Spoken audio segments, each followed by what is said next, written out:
The entire boardroom burst into laughter the moment the CEO pointed at the old laptop sitting on the conference table. It was the kind of laughter that stung because nobody bothered to hide it.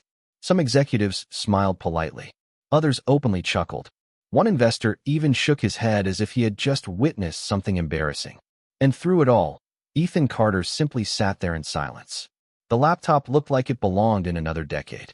Its corners were worn smooth from years of use. The dark gray casing carried small scratches that told stories no one in that room cared to hear. The keyboard showed signs of constant work. Compared to the sleek silver machines surrounding it, Ethan's computer seemed almost ridiculous. Charlotte Hayes noticed it immediately. As CEO of one of Chicago's fastest-growing technology companies, she was accustomed to innovation, luxury, and cutting-edge design. Seeing that aging laptop among her executives felt almost offensive to her sense of order. "Please tell me that thing is not actually functional," she said with a light laugh. The room joined her. Ethan looked down at the machine for a moment, then back up. "It still works fine." Another round of laughter followed. Charlotte leaned back in her chair. "I suppose that depends on your definition of fine."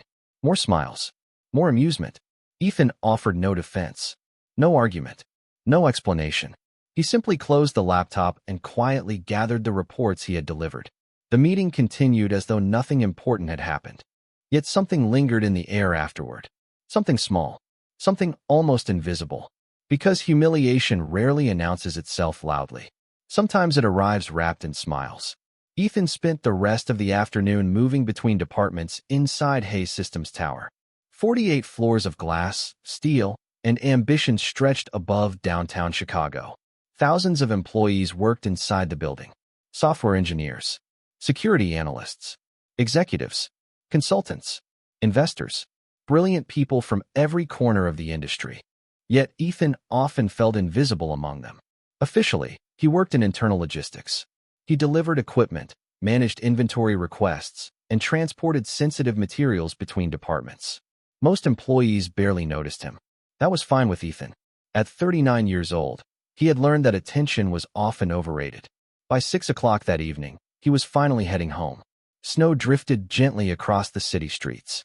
The cold air carried the scent of winter and distant traffic. Ethan climbed into his aging pickup truck and drove toward a modest apartment complex on the north side of the city. The moment he opened the apartment door, everything changed. "Dad," a small voice echoed through the hallway. 8-year-old Lily Carter launched herself into his arms before he could even remove his coat. Ethan laughed as he caught her. The stress of the day immediately began to disappear. "How was school?" he asked. "Guess what?" Lily said excitedly.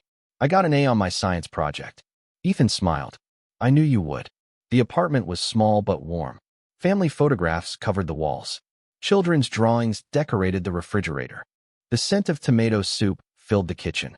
Nothing about the place was impressive by corporate standards. Yet to Ethan, it felt richer than any executive office in Chicago. Later that night, after Lily fell asleep, Ethan sat alone at the kitchen table. The old laptop rested before him. The same laptop that had become a joke earlier that day. Soft light from a nearby lamp illuminated the worn surface. Snow tapped gently against the window. The apartment remained quiet except for the faint hum of the heating system. Ethan opened the machine. The screen came alive almost instantly. His expression remained calm, focused, familiar. Fingers moved across the keyboard with practiced ease. Lines of information appeared briefly before disappearing again. Then reports. Then diagrams. Then data. Anyone watching might have noticed something unusual. The way Ethan interacted with the machine felt different. Not casual. Not ordinary. It looked more like a musician sitting at a beloved piano than a man using an outdated computer. Yet there was nobody there to notice. Nobody except a framed photograph resting beside the laptop. A younger Lily smiled from the picture frame. Ethan glanced at it briefly. His expression softened. "Worth every sacrifice," he whispered quietly. Outside, snow continued falling over Chicago. Inside Hayes Systems Tower, executives prepared for another ambitious quarter. Investors discussed expansion plans. Charlotte Hayes reviewed projections worth hundreds of millions of dollars. Everything appeared stable, successful, secure. But somewhere deep within the company's vast digital infrastructure, a tiny anomaly had already begun to grow.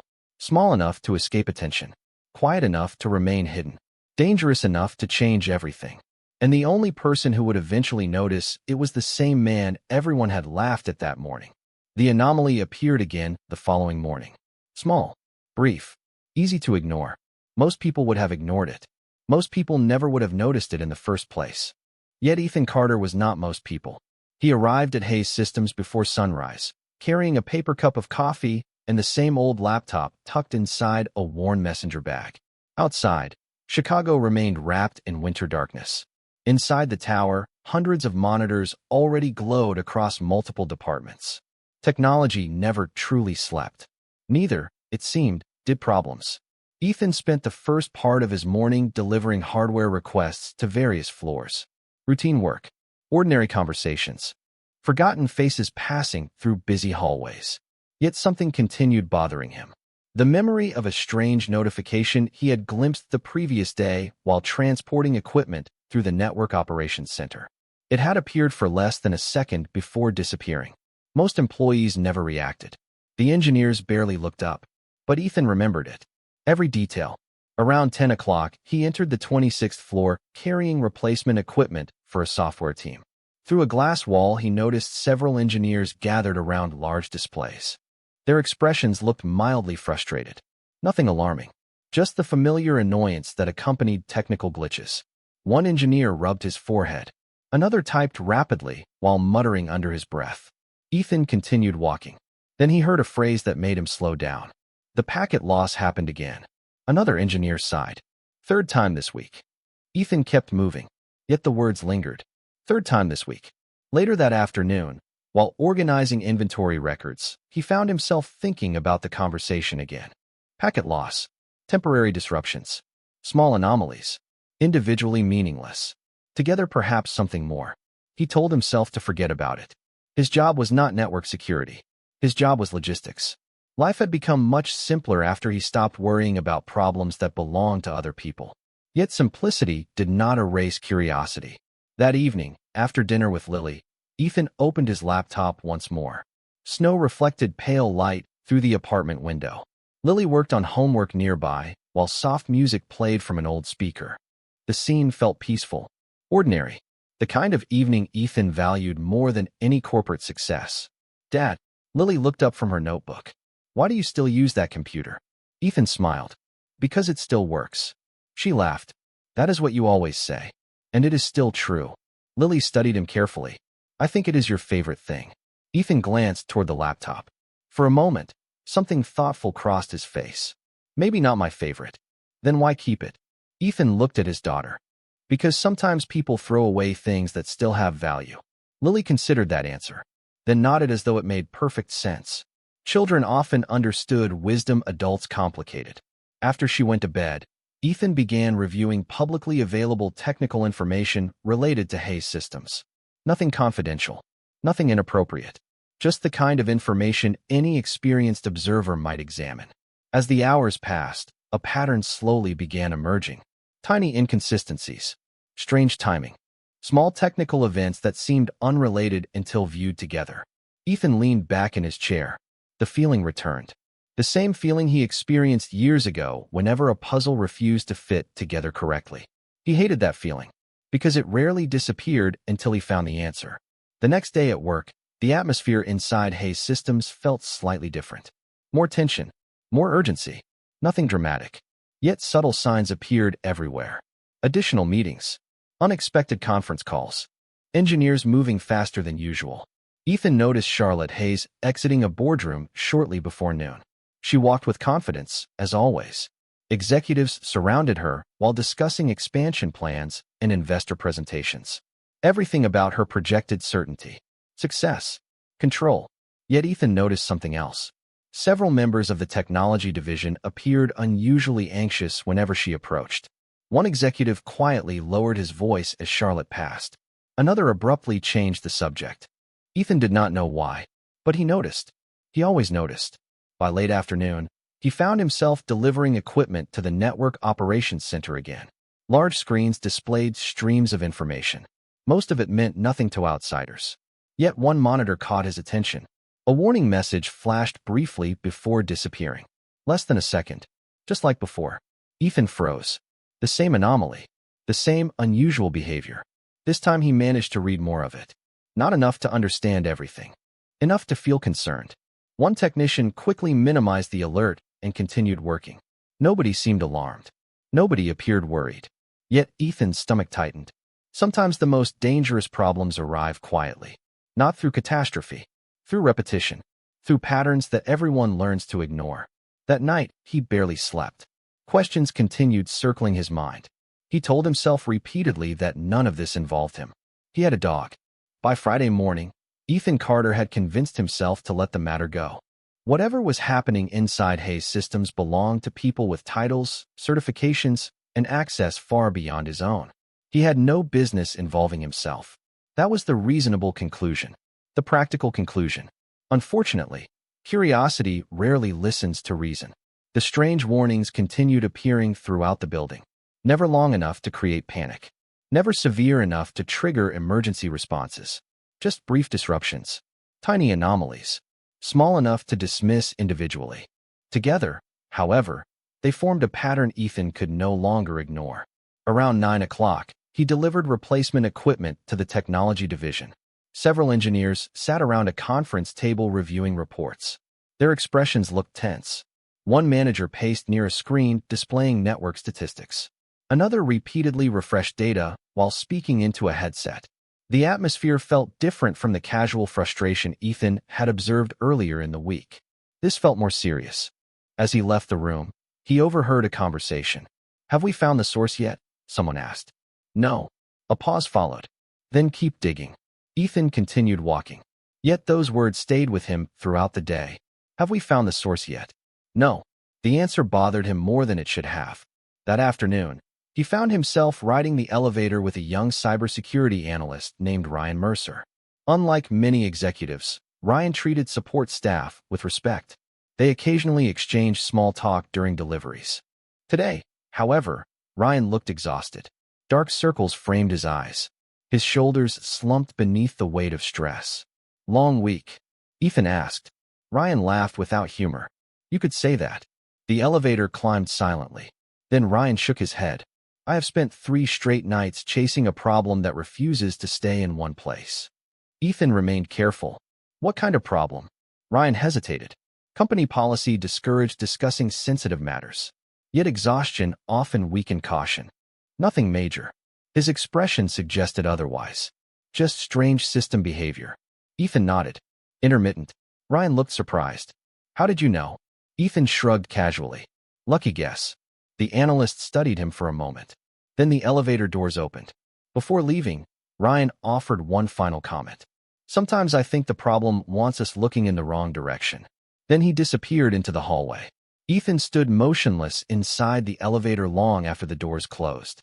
That sentence landed heavily, because it mirrored something he had begun suspecting himself. Later that evening, after Lily completed her homework and fell asleep, Ethan returned to the kitchen table. The old laptop waited exactly where he had left it. Outside, snow continued falling across Chicago. Inside, silence filled the apartment. Ethan reviewed notes he had quietly collected throughout the week. Public observations, casual conversations, harmless details that seemed unrelated at first glance. Yet viewed together, they formed something increasingly difficult to dismiss. The deeper he looked, the more one question emerged. Why did every investigation seem focused on symptoms rather than causes?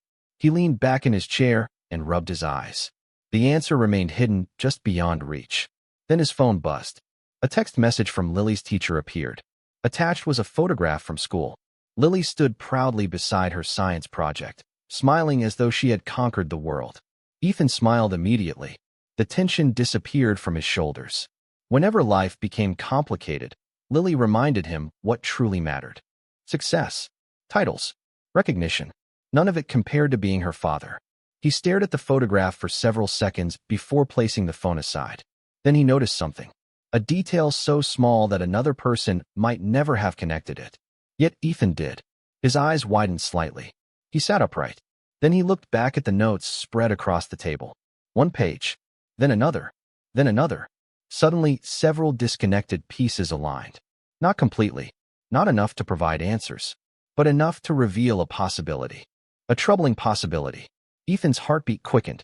For the next 2 hours, he worked silently, comparing timelines and reviewing observations.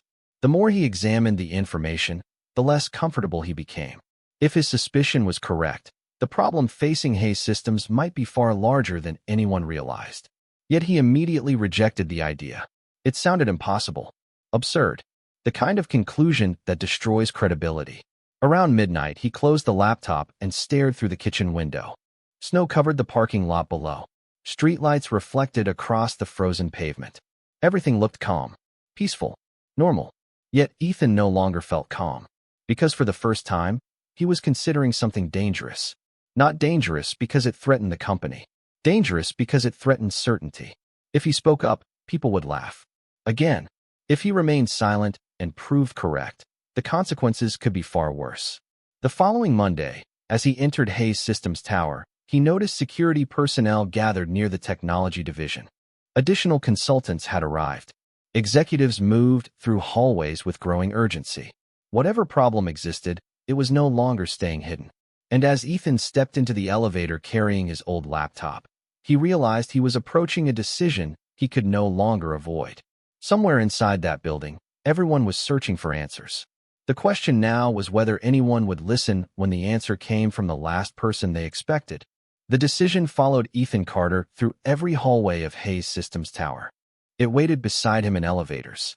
It sat with him during lunch. It followed him home at night and greeted him again each morning. Speak up or stay silent. The choice seemed simple. It was not, because speaking carried consequences. Not just for him, for Lily, for the stable life he had spent years building after sacrificing so much to keep his daughter safe and happy. By Tuesday morning, the atmosphere inside the company had become impossible to ignore. Senior executives moved through the building with visible tension. Emergency meetings appeared on schedules. Consultants arrived carrying laptops and thick reports. Entire departments suddenly shifted priorities. Something was happening. Whatever problem existed was growing. Yet nobody outside the inner circle seemed to know exactly how serious it had become. Ethan noticed Charlotte Hayes more frequently than usual. Normally, the CEO moved through the building with effortless confidence. Today she looked different. Not frightened, not panicked, focused, determined. Yet beneath that determination lingered frustration. During one hallway conversation, Ethan overheard part of an exchange between Charlotte and her chief technology officer. "How much longer?" she asked. "We are still investigating." "That is not an answer." The executive hesitated. "We need more time."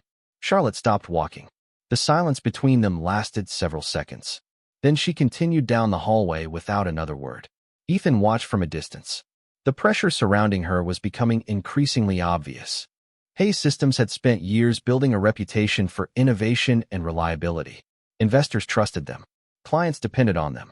A problem affecting core systems threatened far more than quarterly profits. It threatened confidence. That afternoon, Ethan finally made a decision. He would at least try to share what he had observed. Nothing dramatic. Nothing reckless. Just a conversation. If people dismissed him, so be it. At least he would know he tried. The opportunity arrived sooner than expected. Near 3 o'clock, Ethan crossed paths with Ryan Mercer outside the Network Operations Center. The young cybersecurity analyst looked even more exhausted than before. His eyes carried the distant stare of someone surviving on caffeine and determination. "Rough week?" Ethan asked. Ryan laughed quietly. "You have no idea." Ethan hesitated, then spoke carefully. "Can I ask you something?" Ryan nodded. "Sure." Ethan lowered his voice. "The system issues. Are they connected to the packet loss events?" Ryan immediately stopped smiling. For a brief moment, surprise flashed across his face. "Why would you ask that?" Ethan chose his words carefully. "Because the timing seems unusual." Ryan stared at him. Not mockingly, not dismissively, simply confused. "You have been paying attention." Ethan shrugged. "Maybe." The analyst glanced around before speaking. "Off the record?" Ethan nodded. "Nobody can find the source." His voice dropped even lower. "Every lead disappears." A chill moved through Ethan. The statement confirmed his growing suspicion. Ryan continued. "The problem behaves differently every time we think we understand it." Then he shook his head. "Honestly, none of it makes sense anymore." Before Ethan could respond, Ryan's phone rang. The analyst answered immediately and hurried away. The conversation ended, yet it provided enough confirmation to deepen Ethan's concerns. That night, after Lily fell asleep, Ethan opened his old laptop once again. Hours passed unnoticed. Outside, winter winds rattled the apartment windows. Inside, pages of notes covered the kitchen table. Ethan compared timelines, recorded observations, conversations, public company announcements, tiny details others might consider meaningless. Slowly, painfully, a larger picture began emerging, and the more clearly he saw it, the more uncomfortable he became. Because the problem did not appear random. It appeared deliberate. Ethan immediately rejected the thought. It sounded absurd, impossible. Yet every time he examined the evidence, he arrived at the same troubling possibility. He stared at the screen for several minutes, then closed the laptop. Some conclusions were too dangerous to trust without proof. Wednesday morning brought another surprise. A company-wide meeting was announced for senior staff and department managers. Employees whispered throughout the building. Speculation spread quickly. Investors were asking questions. Clients were requesting explanations. Rumors multiplied. Shortly before noon, Ethan entered a conference floor carrying equipment requested for the meeting. Through the partially open boardroom doors, he caught sight of Charlotte standing before dozens of leaders. The room looked tense, concerned, uncertain. Then Charlotte spoke. Her voice carried across the room. Calm, controlled, strong. We will solve this. The room remained silent. We have faced challenges before. She paused. And we will face this one together. Applause followed. Respectful but restrained. Because confidence sounded reassuring. Yet confidence alone could not solve a problem nobody understood. As Ethan turned to leave, his eyes drifted toward a large display screen inside the boardroom. For less than a second, a system alert flashed across one corner before disappearing. Most people never noticed. Ethan did. His pulse quickened immediately. It was the same anomaly again. The same signature. The same pattern. Only now it appeared inside the most important room in the building. Ethan stood frozen for a moment, then slowly walked away. By the time he reached the elevator, one realization had become impossible to ignore. Whatever was happening inside Hayes Systems was moving faster than anyone realized. And if his suspicions were correct, the company was running out of time. Thursday morning began with confidence. By noon, confidence had disappeared.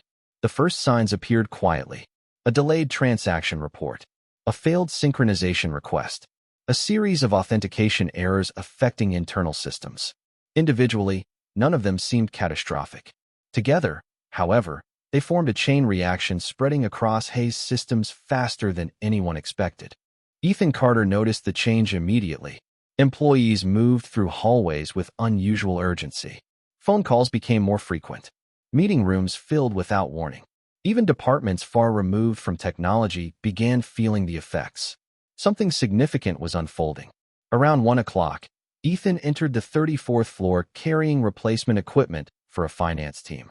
The atmosphere inside the department felt tense. Managers stood around monitors reviewing reports.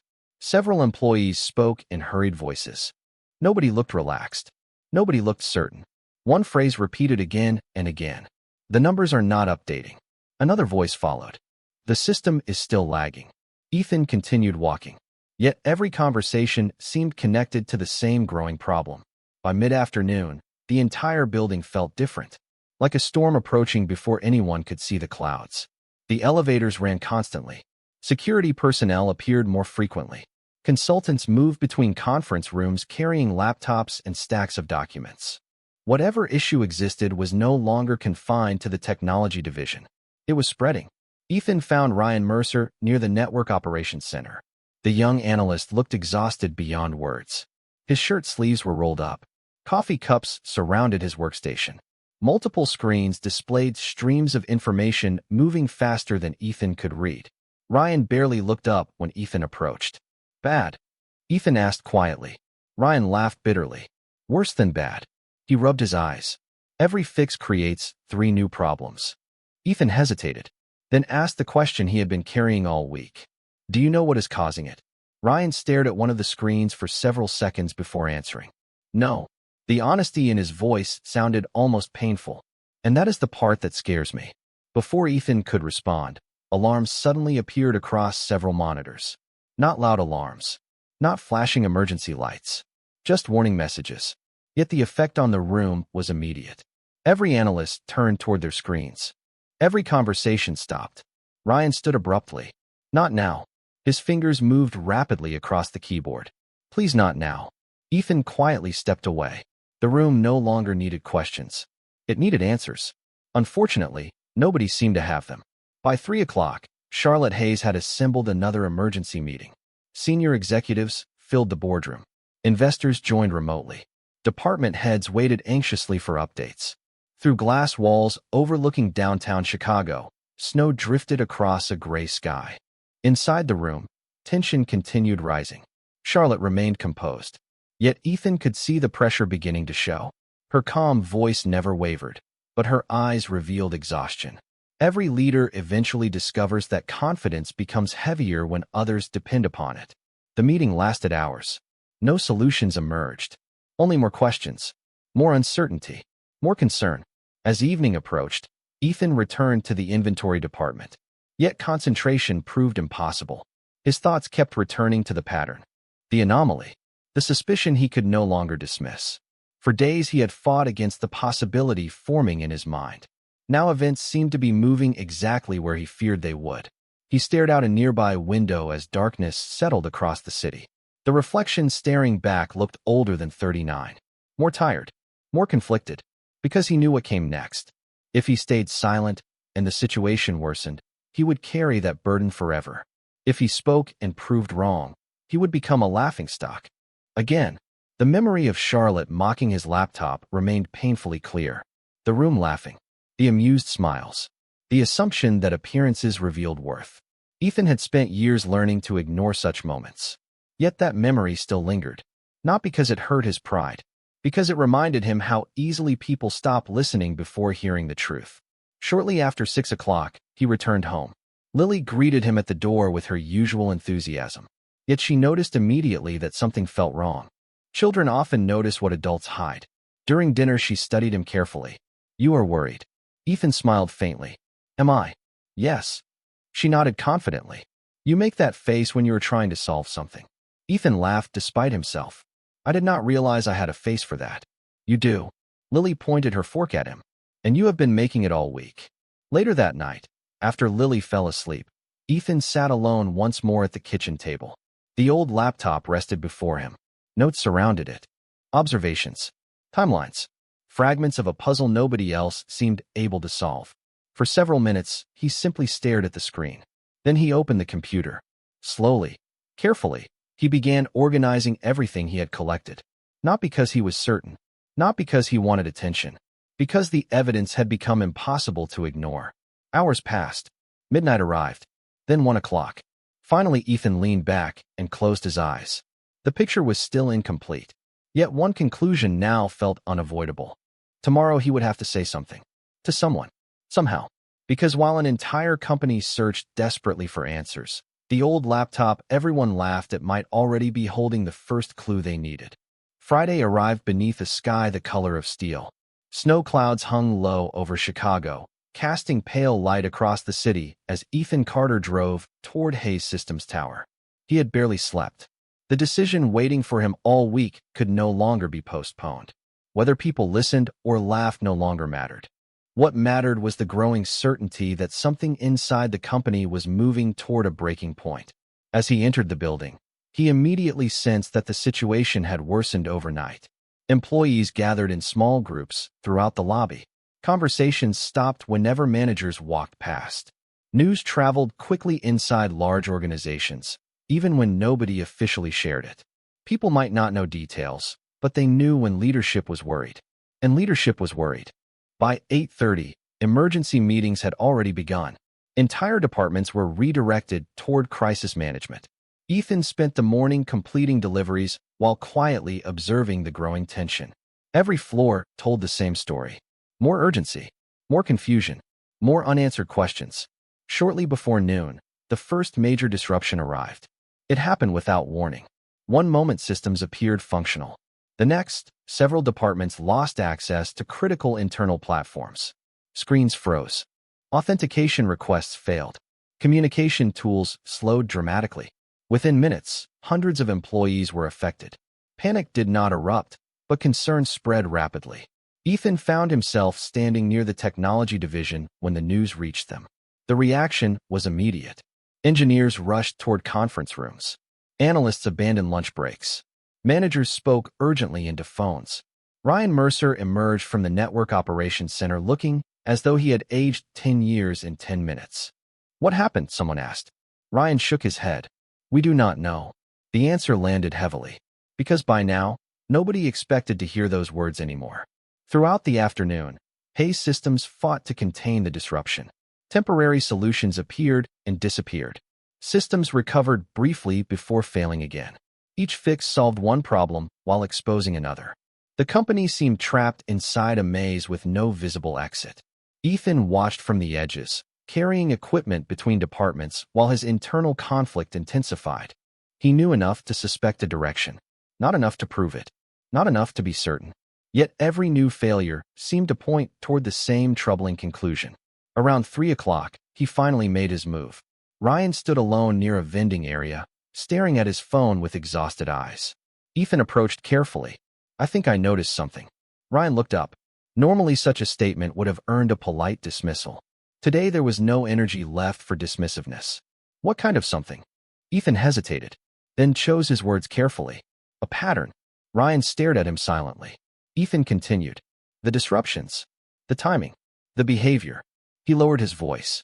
"I think everyone may be looking in the wrong place." Ryan's expression changed. Not because he believed Ethan, because desperation forces people to consider possibilities they would normally ignore. "What do you mean?" Ethan glanced around before answering. "I am not ready to say." Ryan sighed heavily. "Then why bring it up?" Ethan looked toward the floor. "Because if I am right, the next disruption will be worse." The analyst's eyes narrowed. For several seconds, neither man spoke. Finally, Ryan nodded. "Come with me." They entered a small conference room away from the noise. Ethan expected skepticism, interrogation, dismissal. Instead, Ryan simply listened. Ethan described observations, patterns, timelines, anomalies that seemed unrelated until viewed together. He never claimed certainty, never exaggerated. He merely explained what he had seen. When he finished, silence filled the room. Ryan stared at the table, then back at Ethan. "How long have you been watching this?" Ethan answered honestly. "Since last week." Ryan leaned back slowly. "And nobody else noticed?" Ethan offered a faint smile. Maybe nobody else was looking at the same things. Another silence followed. This one felt different. Less dismissive. More thoughtful. Then Ryan's phone rang. He answered immediately. Within seconds, all color drained from his face. "What happened?" Ethan asked. Ryan lowered the phone slowly. "Another failure." His voice sounded distant. This one reached systems it should never have reached. Ethan felt a knot tighten in his stomach. The crisis was accelerating. Ryan stood abruptly, then paused. For the first time since they met, he looked directly at Ethan, not as a logistics employee, not as a delivery worker, as someone whose observations might matter. "Do you have anything else?" Ethan hesitated. The answer waiting inside him felt dangerous, because speaking it aloud would change everything. Ryan waited. Outside the conference room, employees rushed through hallways carrying reports and laptops. Inside, the silence grew heavier. Ethan slowly reached for the worn messenger bag resting beside his chair. Then he placed the old laptop on the table between them, the same laptop that had inspired laughter only days earlier. Ryan stared at it without speaking. Ethan opened the screen. Soft light reflected across his face. For the first time all week, he stopped wondering whether he should get involved. Because whether he wanted it or not, the moment for silence was ending. Ryan Mercer stared at the old laptop as though it had appeared from another era. The worn casing, the faded edges, the scratches accumulated through years of use. Nothing about it looked impressive. Nothing about it suggested answers. Yet something in Ethan Carter's calm expression made him hesitate before dismissing it. Outside the conference room, the crisis continued spreading through Hayes Systems. Phones rang constantly. Employees hurried through hallways. Meeting invitations multiplied by the minute. Inside the room, however, a strange silence settled between the two men. Ethan slowly opened the laptop. The screen illuminated almost instantly. Ryan raised an eyebrow. "That thing starts faster than half the machines upstairs." Ethan allowed himself a faint smile. It has had a lot of practice. Ryan pulled up a chair. Whatever skepticism remained was now competing with desperation. Hayes' systems needed answers. At this point, answers mattered more than appearances. Ethan began reviewing data he had quietly collected over the past week. Timelines, incident patterns, system behaviors. Nothing confidential. Nothing obtained improperly. Just observations. Connections. Questions. Ryan watched carefully. The further Ethan explained, the quieter the analyst became. Wait. Ryan leaned forward. Go back. Ethan scrolled upward. Ryan pointed at a sequence of timestamps. Several events appeared unrelated at first glance. Yet when viewed side by side, a subtle pattern emerged. Ryan stared at the screen, then stared longer. Nobody grouped them this way. Ethan nodded. That is because everyone keeps examining departments separately. Ryan's expression tightened. You think the incidents are connected? Ethan answered carefully. I think they want us to believe they are not connected. Silence followed. Not the silence of agreement. The silence of possibility. Ryan slowly sat back in his chair. For several seconds he said nothing at all. Then his phone vibrated again. Another alert. Another system issue. Another emergency update. He glanced at the message and immediately frowned. The same behavior just appeared somewhere else. Ethan was not surprised. That frightened him, because every new development seemed to strengthen the theory forming in his mind. The afternoon moved quickly after that. Ryan brought in 2 additional analysts. Both arrived expecting to dismiss Ethan within minutes. Instead, they found themselves asking questions. Then more questions. Then even more. Nobody treated Ethan like an expert. Not yet. Yet something important had changed. They were listening. Word spread quietly through the technology division. Not publicly. Not officially. Merely whispers exchanged between exhausted employees searching for hope. A logistics worker had noticed something unusual. A man everyone overlooked might have identified a pattern nobody else saw. Most people ignored the rumor. Some laughed. Others remained curious. Around 4 o'clock, Charlotte Hayes received another update.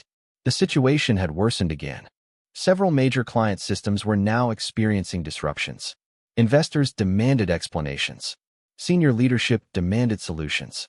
Yet despite hundreds of hours invested by talented professionals, the source remained hidden. Charlotte stood near a window overlooking Chicago as snow drifted across the skyline. She looked tired. Not physically, emotionally. Leadership often appeared glamorous from a distance. Few people saw the weight it carried during moments like this. Her chief technology officer entered quietly. Any progress? She asked. He hesitated. The pause told her everything. Charlotte closed her eyes briefly. Tell me something useful. The executive shifted uncomfortably. There is one thing. She turned. What? He looked uncertain, even saying it aloud. Some analysts are reviewing a new theory. Charlotte folded her arms. Whose theory? Another pause. An employee. Which employee? The executive looked almost embarrassed. A logistics worker. Charlotte stared at him. For a moment she thought he was joking. He was not. Her expression hardened immediately. You are telling me that after spending millions on experts, consultants, and security teams, we are now taking technical guidance from someone who delivers equipment? The executive said nothing.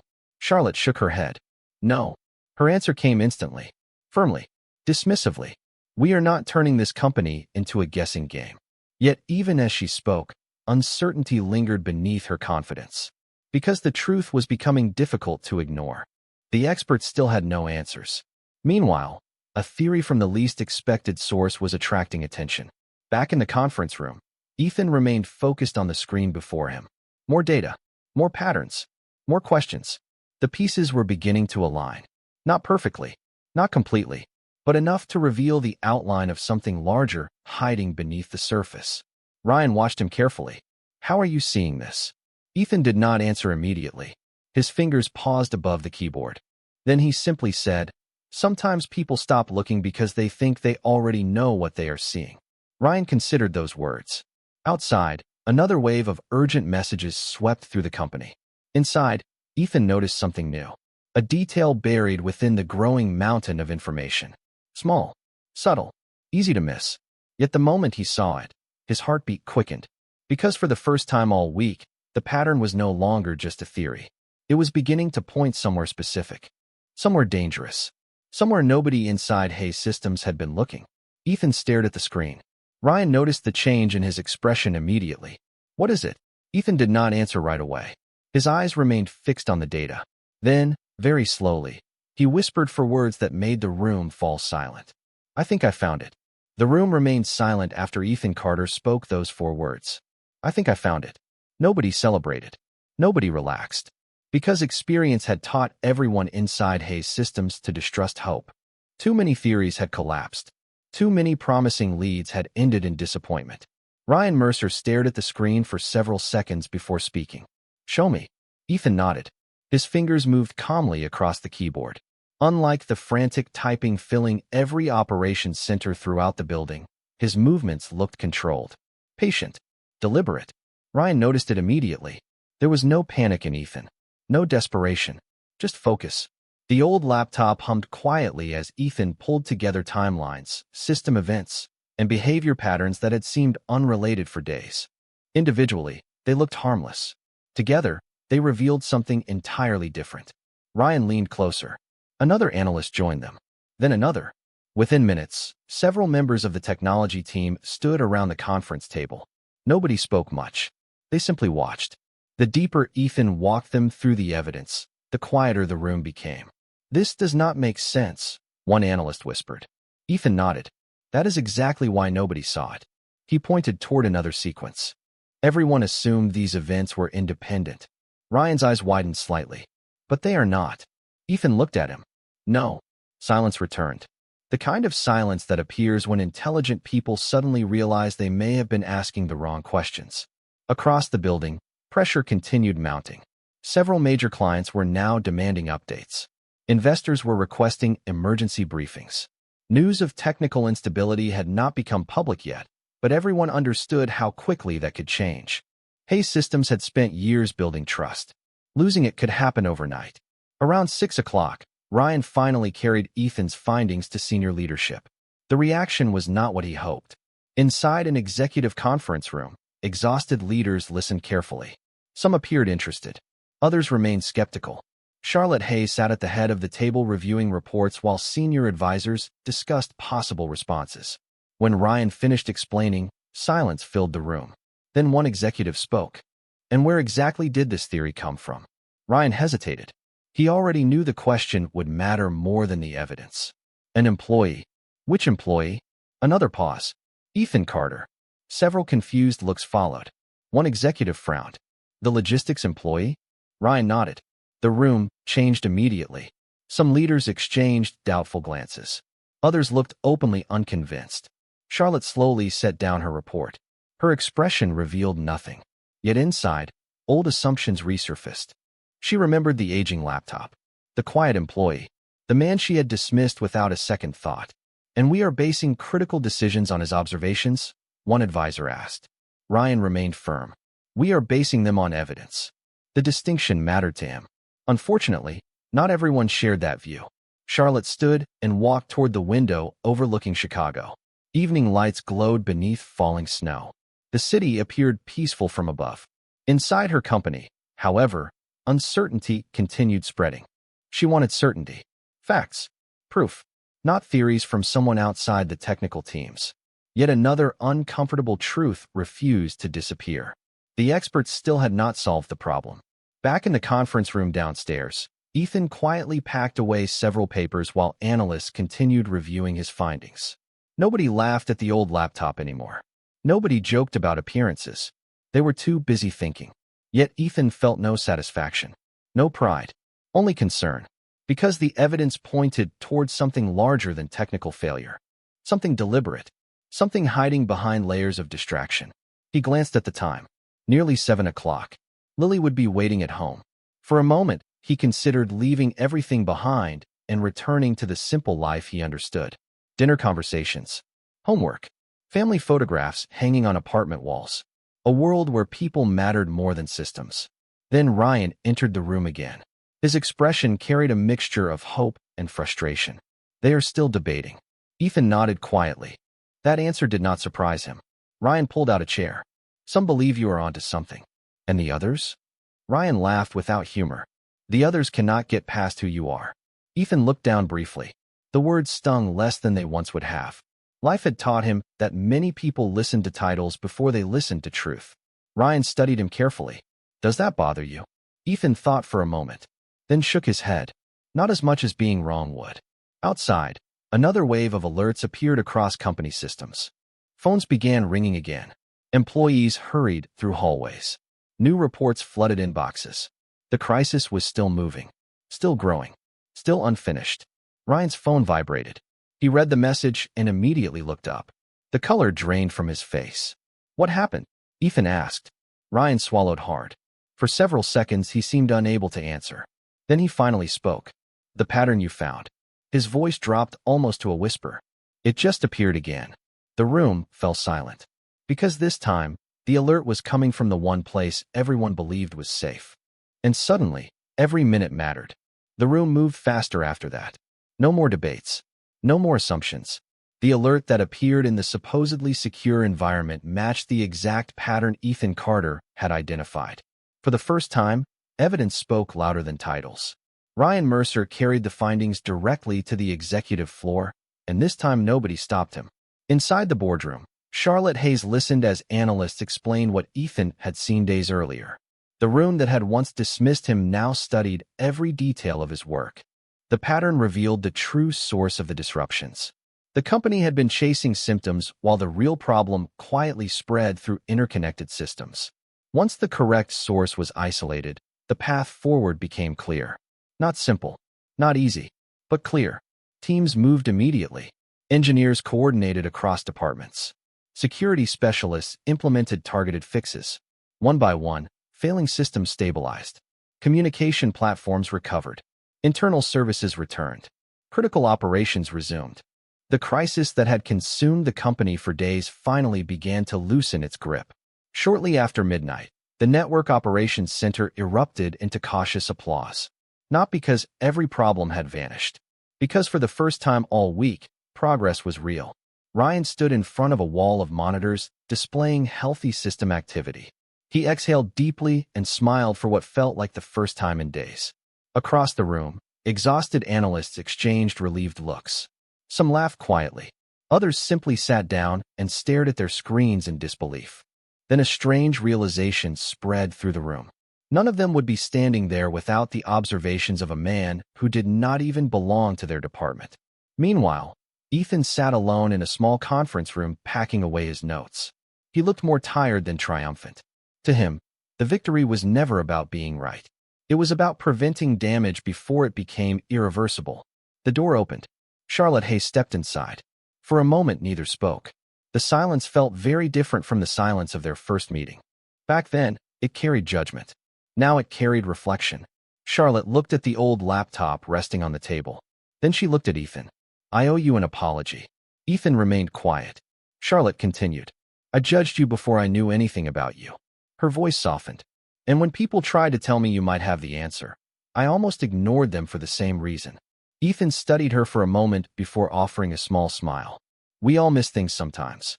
Charlotte shook her head gently. Not like this. The honesty in her voice surprised even her. She had spent years leading one of the most successful technology companies in the country.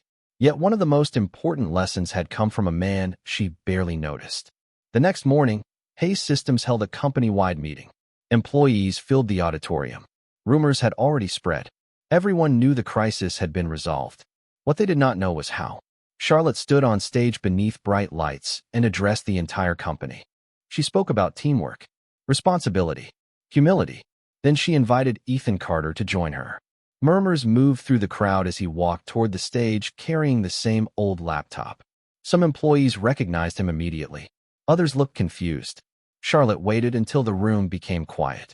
This week, she said, we were reminded that wisdom does not always arrive wearing an executive title. The auditorium fell silent. The person who helped us see what everyone else missed was someone many of us overlooked. She turned toward Ethan, including me. Nobody laughed this time. Nobody whispered. They simply listened. The applause that followed was not loud at first. It grew slowly, respectfully. Then it filled the room. Ethan stood there for only a few moments before returning to his seat. He did not ask for recognition. He did not seek attention. He simply accepted the respect with quiet dignity. That evening, after everything was over, Ethan returned home. Lily ran to the door the moment he arrived. "You are late," she said. "Big day." Ethan smiled. "Something like that." She noticed the tired look in his eyes. "Did you solve it?"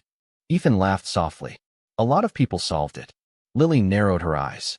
"That means yes." They shared dinner together at the small kitchen table beneath family photographs and children's drawings. Outside, snow drifted gently across the city. Inside, warmth filled the room. No boardrooms. No investors. No applause. Just a father and daughter enjoying a quiet evening. And somehow, that felt more valuable than anything else. Because real dignity does not need a spotlight. Real respect does not demand attention. Sometimes the strongest people in the room are the ones nobody notices until the moment their character becomes impossible to ignore. If this story reminded you that appearances rarely tell the whole truth, share your thoughts in the comments below. And if you believe kindness, humility, and second chances still matter, consider joining us for more stories that prove quiet dignity can change everything.